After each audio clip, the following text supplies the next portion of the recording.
Another edition of the CCC Coaches Show. Nick Earnshaw, WDBK radio station coordinator. To my left, Coach Lou, men's basketball. To my right, Coach Chip, women's basketball. Guys, thanks for taking a couple minutes with me.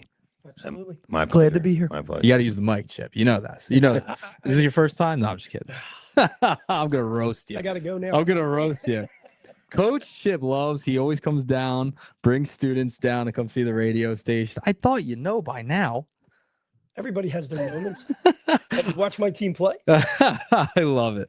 I love it. Well, Coach Lou, Coach Chip, you guys are entering into the postseason, okay? Another year, another solid season for both your programs. Coach Lou, I'll start with you.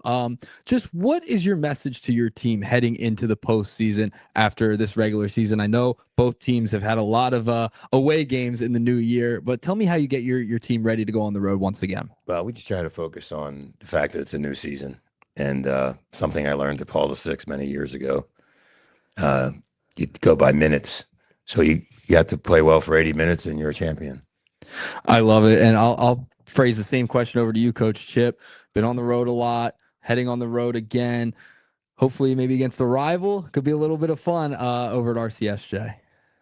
Yeah, kind of tired of seeing them, but it's a short ride. It minus the court, it'll be like from a coaching aspect, we know what we have to do, but having new players all the time, a lot of times it's repetitive from our end, but we'll have them ready. What changes for you as a coach heading into the postseason when you have so much turnover each year?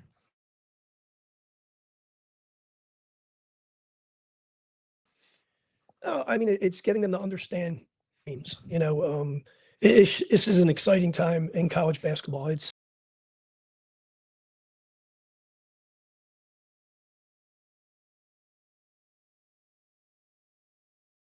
And to focus on, and concentrate on the important things that we need to do to be successful at this time of the year. So, little different, like Lou said,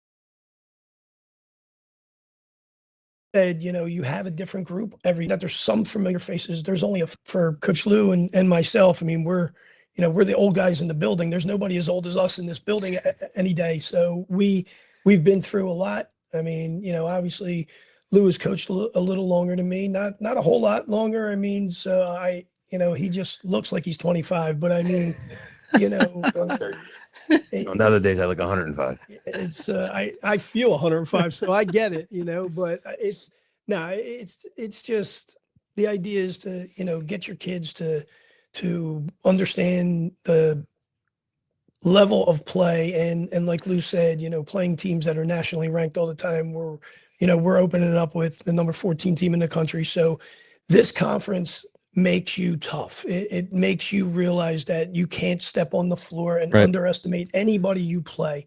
As much as coaches try to outdo each other from time to time, it's the kids on the floor that it's about, and Lou will tell you when we lose a game, our teams lose a game, everybody in the stands think, we don't know what the hell we're talking about. But when we win, the kids are great. Yep. And we know that. I mean, we've been around a long time. Most of the coaches that we coach against, for the most part, were probably in high school when we started coaching. So it's we've been through it so long. It's fun. It's still fun for us.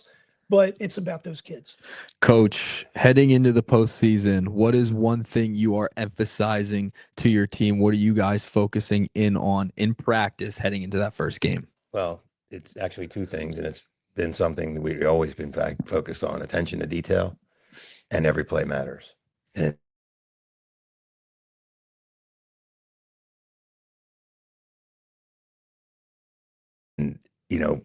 how many games in the playoffs you lose by about their attention to the detail, and that no matter what that play is, if it's a bad play, it hurts, and if it's a good play, it helps. And that's really what we're trying to work on. And again, we're trying to figure out, we have 4 days, luckily, who's going to play, who's sick, who's hurt. And, again, as Chip said, though, this is the other selling point to these kids is this is why you come here. when I first got here, guys came here because they didn't want to work at Walmart. Now guys come here to get recruited. We've been lucky. We sent a lot of guys to college. Well, now everybody's eyes are on these games. So if you really came here to get recruited, you don't have to score 30. We just have to win. Right. And if we keep winning, you all get recruited. Looking at your next opponent, Monco, Yeah, correct? right, Yeah. yeah. So tell me what you've noticed they've done well and what you're looking to stop or and what you can accomplish against them. I think you saw that game. We lost over there by 2 and Mhm. we missed 14 foul shots. So I'm hoping somebody makes a foul shot. That'd be nice. They got a lot of guys. It's an interesting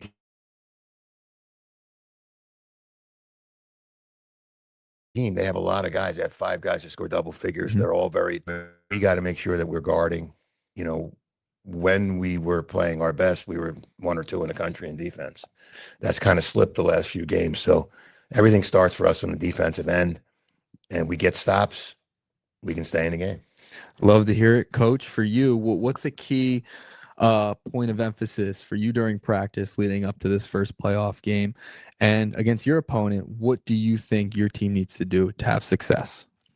Well, I mean, we always talk about winning every possession, on the defensive end, making stops, and then on the offensive end, either creating an opportunity to score or to get fouled, get to the line. With our opponent coming up on Tuesday, Gloucester, it's a rival, so there's going to be a lot of tension in the gym. There's no doubt about that. Not just the players, but the fans as well. But they have a big center. She's very sound player. She does a good job under the boards. And if you've watched us play, we lack our verticalness. Let's put it that way. We are not a big team. We have a 5'9" center who's the biggest player on the floor. I mean, she's literally built like a pencil. So it's hard for her to go against someone who's big body, strong, and has 5 inches on her. So, but that's really a big focus of ours, is making sure our defensive rotation is good. Our help defense is ready to go. I mean, and look, we know they're a good team. We know they're very sound. They move the ball well. They're really good shooters to go exactly what's in front of us. We've already played them twice this year, and they've been 2 hard-fought games, and that's what I'm expecting on Tuesday as well. Coach, I know that you always want to only look one game ahead, one game at a time, but why could you guys go on a run? That's a great question. I think because we have a lot of guys. We're always answering the questions, how do you play? And I think like ice is a problem for people. Mm-hmm. And God forbid we make some shots, because then we're going to torture teams. You can go on a run because you've been in every game you played this year.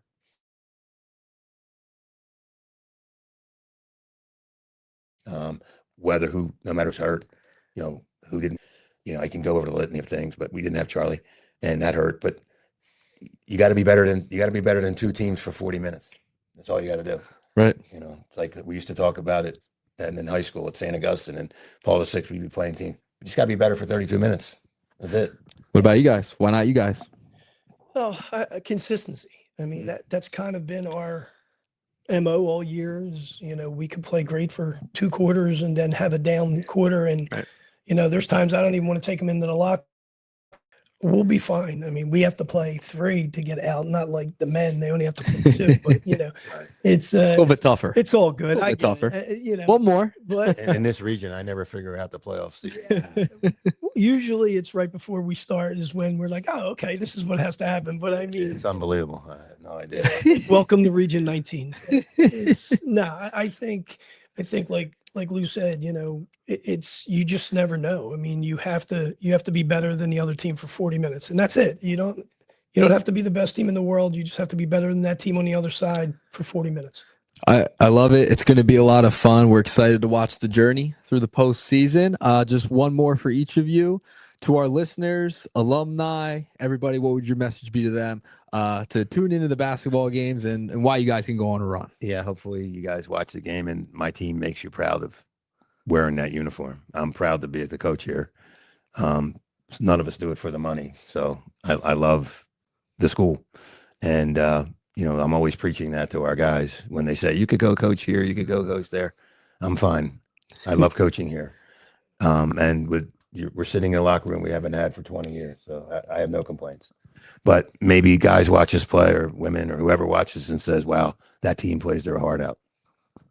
Yeah, I can't agree more. I mean, between the two of us, I think we're at year 31 combined. I mean, I know it seems like we've been here forever, I but didn't even know I had 250 wins. I but don't know if you saw that. I shot him a text after his literally didn't even 250. know. yeah, I'm like, hey, congrats. I had to Like, what are you tell, talking about?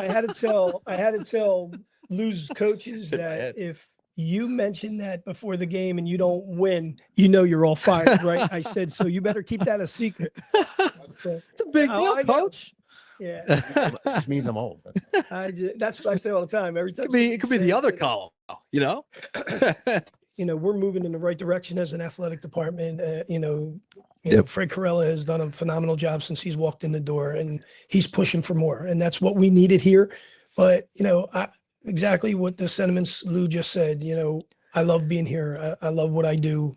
I don't see myself at any other institution. Coaching just is where I want to retire from, and it's about the kids. Obviously, we do what we do, and we do it as hard as we can every day because of those kids. Yep. And that's what it's all about. And hopefully, like Lou said, they're out there watching on Tuesday and rooting the men's team on, the women's team, and thinking, you know what, Camden County is a place where I'd like to be. And that's why we do this. I love it. Into the postseason. Tuesday, if you're watching this on the podcast version, Tuesday, both on the road, men's and women's basketball. And if you're listening on the radio on Monday, tomorrow, you got to tune in. I think we'll have coverage of at least one of them, I think. So just stay tuned for that. Coach, Thanks, Nick. good luck. And we'll talk to you soon on the next CCC Coaches Show. Thanks so much for tuning in. Appreciate it.